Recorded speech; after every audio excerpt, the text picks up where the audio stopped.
지난 20일 새벽 규모 3.6 여진 이후로 눈에 띄게 큰 여진이 없었던 포항 지역은 차츰 안정을 되찾는 모습입니다. 하지만 여전히 지진 대피소에는 집으로 돌아가지 못하는 이재민들이 많은데요. 지진 대피소에 나가는 취재기자 연결해 보겠습니다. 김종호 기자.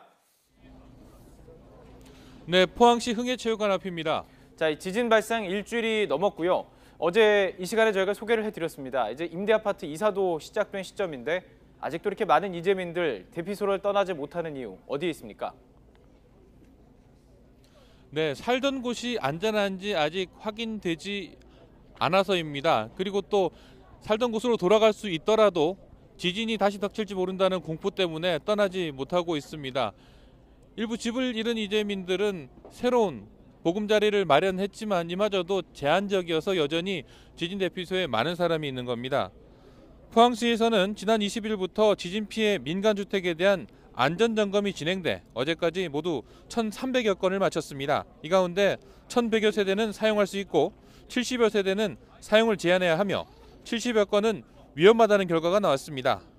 점검 결과는 사용 가능, 사용 제한, 위험 등 세 가지로 구분해 각 세대에 스티커를 부착하게 됩니다. 사용 가능 세대는 소유자에게 바로 알리고 사용 제한 세대에 대해서는 2차 점검을 하게 되며 위험 세대는 접근을 금지하고 역시 2차 점검을 합니다. 최종 결과는 전문가 의견과 주민 요청 등을 고려해 2차 점검 후 확정할 예정입니다. 자, 지진 난 지 이제 좀 시간이 지난 상태인데요. 여진 상황 궁금합니다. 최근 여진 잦아들고 있습니까? 네, 지난 15일 오후 5.4 규모 지진 이후로 지금까지 포항 지역에는 63차례 여진이 있었습니다. 어제 2차례 있었는데 미세한 진동이 느껴지거나 진동을 느낄 수 없는 수준이었습니다. 최근의 빈도를 놓고 보면 여진이 잦아들고 있다고 볼 수도 있지만 지진은 예측이 어려워 쉽게 단정 지을 수 없습니다.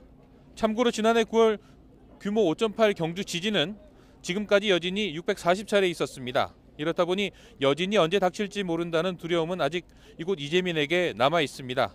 그래도 오전에 이재민들이 식사하는 모습을 보니 지진 초기보다 차분하고 밝은 모습이었습니다.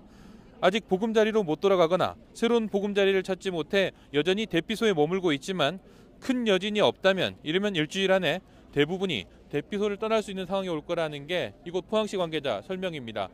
지금까지 포항시 흥해체육관에서 YTN 김종호입니다.